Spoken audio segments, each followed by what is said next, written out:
మామూలుగా ఎవరైనా పెళ్ళికి పిలిస్తే ఎంత హడావిడి పడతామో, అలాంటిది క్లోజ్ ఫ్రెండ్ పెళ్ళంటే ఎలా ఉంటుందో చెప్పండి.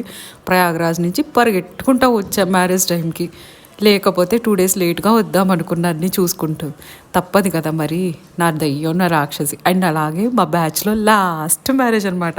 ఫస్ట్ మ్యారేజ్ నాదైతే, లాస్ట్ మ్యారేజ్ మా రాక్షసిది.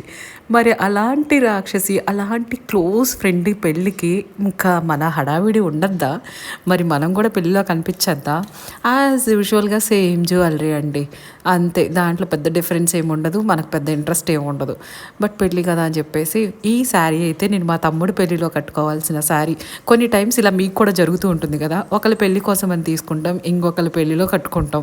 అలా జరిగిందే ఇది. మా తమ్ముడు పెళ్ళిలో సెకండ్ శారీ కింద ఉంటే అప్పుడు కట్టుకోలేదు, ఇప్పుడు కట్టుకున్నాను అనమాట. అండ్ ఫైనల్గా పెళ్ళి మాత్రం చాలా బాగా జరిగింది. చూసారు కదా దాని హ్యాపీనెస్. నా పిల్లకి పెళ్ళైపోయిందో.